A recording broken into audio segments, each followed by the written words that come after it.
So, good morning. Happy Tuesday. Listen, I am Kenesha Berry. I am on here to teach you guys some of the mistakes I've made in marriage. I've been married now for 27 years.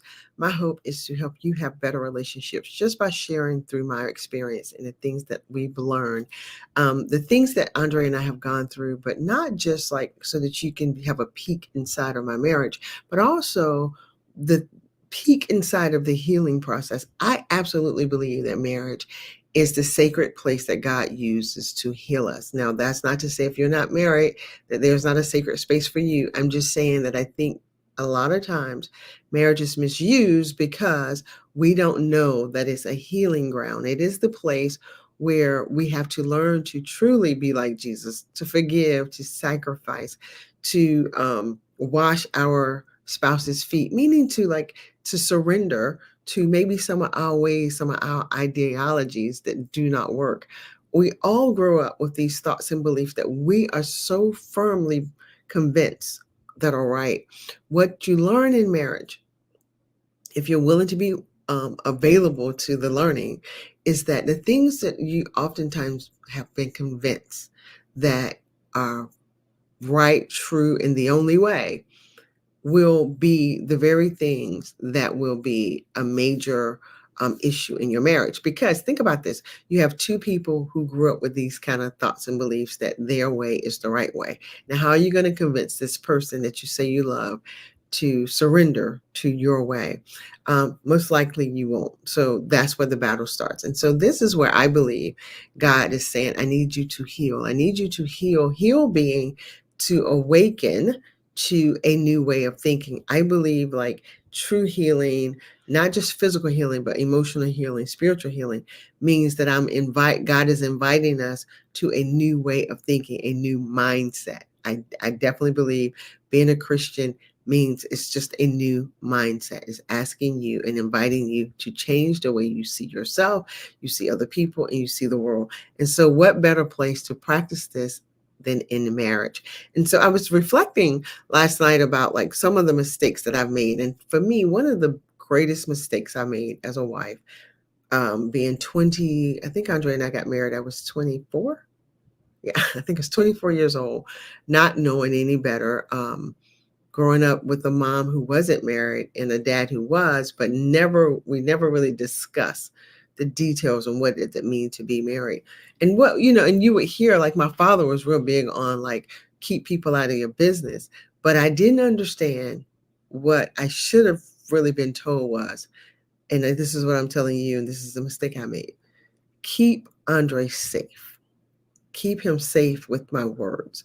Now, my dad was great in telling me to do that for my parents. Like my dad told me this, and this was really helpful. He said to me, he said, never tell me or your mom anything bad about Andre, because once you forgive him, we won't. So he said, so don't tell us the bad things about him, because you would have moved on and we'll still be holding on to that because you are our daughter. And so we're always going to think about you and see you first. So that was so helpful. So I never really told my parents bad things about my husband. And then even when we faced really difficult times, it would be after we survived it that I would share with my parents that this happened. And they're like, what happened? And because I did not want them not to be able to forgive Andre once I was able to forgive him. But the mistake I did make was sharing things about my husband with friends. And not that they portrayed me, not that they did anything wrong, but what I did was I created a space where he wasn't safe to be completely vulnerable with me because he had to worry, who's she going to tell? Because what I've learned over the years and lots of studying, guys, when I tell you I study marriage, I'm going to tell you that I started my journey again at 24 years old, got married, but I began to study marriage. I'm a slow learner, though I am a slow learner. And I began to study marriage because I had not seen a healthy, happy marriage when I was at the age. Not perfect, but just even many times I would experience relationships where it looked like the couples didn't like each other.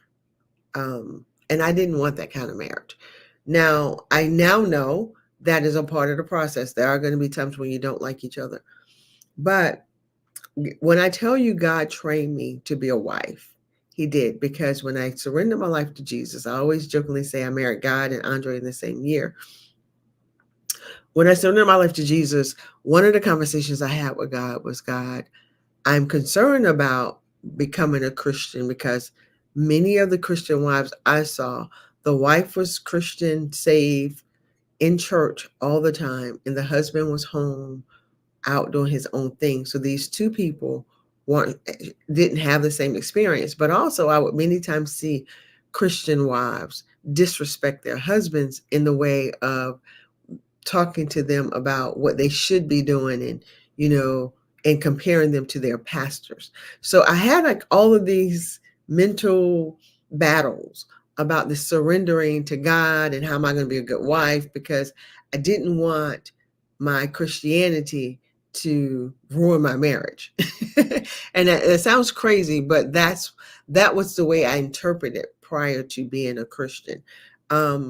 So I asked God, will you teach me? Because I had the belief that if God created marriage, and I do believe he created it, that he wouldn't destroy it. So how do we be married and not be like in this place? Because I had surrendered my life to Jesus, but Andre hadn't. So he really walked me through that lovingly. But again, I was missing things, right? I told you I'm a slow learner. One of the things God taught me was that a man's greatest desire is respect. The Bible tells us, it says, husbands, love your wife, wife, respect your husband. So the respect for a man means to honor. And with me and my big old mouth, not recognizing what that all meant in my 20s and maybe some in my 30s, was just blabbing about what was going on, right? Sharing some of Dre's hurts and pains with people that didn't deserve to hold space, and didn't ask to, and wasn't responsible for. That was just my insecurities, because I like to process out. That's what I think. I like to process out. Well, I encourage you as a wife, if you are going to process out, one, first and foremost, find you a sacred wife friend. And I say sacred wife friend because, not to say a single woman can't love on you, or create a safe space for you. I'm not saying that. But I do believe in an older white woman who really honors marriage, who really see that marriage is sacred, would be a safer place for a younger wife than a friend who's just single and maybe you guys are the same age, because our perspectives are different. Our experience with men are different. When you're single, your experience with a man is, if it's not working out, I'm out of here. I can leave this, whatever. But when you're married, the idea is, even in the difficult times, the ideal is not to end it. The idea is to, again, heal, grow, evolve. Who do I need to become to be a better wife? Who do I need to become, if there's a guy listening, to be a better husband? It is not that, oh, things aren't going the way they should, I'm out of here.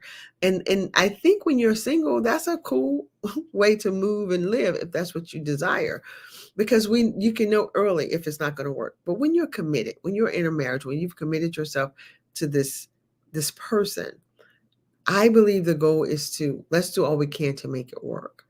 And then when we can't, even when my husband and I faced the most challenging time, when we did consider divorcing, we said we're going to still, like, he went to therapy, I went to therapy.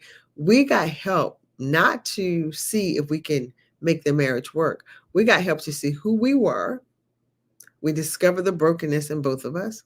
And then we wanted to decide, now that we're on this healing path, do we like each other enough to maintain and stay in this marriage? That to me is what I mean when I say do the work, to even see if you're going to divorce, do the work still to see that, am I just ending this because I'm mad, I'm uncomfortable, things aren't going my way, I'm selfish, I want it to be this way? Or am I ending this because we are literally two people who aren't good for one another, or we can't grow together? There's no opportunity for us to be better people. So that is what I mean when I say don't give up on your marriage. Do the work. And so yeah, I just want to encourage you that if you are the woman that you're currently married or you're thinking about getting married, learn how to hold a safe, sacred space for your spouse. And listen, even in the marriage, like, so for me, a lot of times, like I said, I would go outside and run my mouth about my husband, just sharing too much of our business. And that wasn't safe for him. But also, I've never been I don't think I have. Well, yeah, I'm sorry. I used to be very vindictive with my words, but I wouldn't use my words to put Andre down because I did know that. There's a scripture, a proverb says, a wise woman build her house, but a fool tears it down. And so I knew not to tear him down with my words in the house. I didn't know that I was still using my words in a way to just create an unsafe place for him to be vulnerable. Men, if a man decides to give you his all, to be completely vulnerable with you, that is for you. It is not for your friends. It's not for your mom. It's for you. And so as a wife, we have to learn how to hold space for that. And then also in the house, learn how to hold space for his heart, his hurt, his pain, even his tears if he have them. Because a lot of times, particularly in the African American community, we aren't even comfortable seeing our men cry. I remember my dad saying at like 5 years old, his grandmother's funeral, he got punched in the chest by his dad because he cried. He was 5 years old. So we are not used to allowing our boys and our men to show their emotions, to show their tears. But we have to, particularly as wives, we have to learn how to do that. And then, wife, if you become a mom, do that for your sons. Create a safe space for them to be able to be vulnerable, meaning that when they are, don't do things like say things like, stop being a punk, man up. No, that is not safe. That is not good. And so then you will later be complaining, I don't know why he won't open up to me. Well, because you've obviously made it unsafe for him to feel like he can do that, and be trusted. So learn to allow space for your spouse to feel like he can trust you with his vulnerability. Because vulnerability, guys, is where it's at. It is where true intimacy lies. So if you want to feel truly connected to your spouse, it is in the vulnerability. And so this could hold true for a man as well. If that is you, if you're watching this, and in the reverse, if you're a woman watching this and you think, well, my husband needs to do that for me, have that conversation, but do it from a place of like, I don't always feel safe with you because I share things with you and you either throw it back on me or you go out and you tell people. So we all have to learn how to hold a sacred space for our spouse so that true connection happens through vulnerability. Listen, I'm offering a class starting this Sunday, 6 p.m., called Think Your Way to a Better Marriage. The class is free, but you do have to get the book to be a part of the class. So go to my website, berrythoughtfullife.com, join the class, because it is time. Like for me, I really want to see marriages thrive. And I know I've been married for 27 years.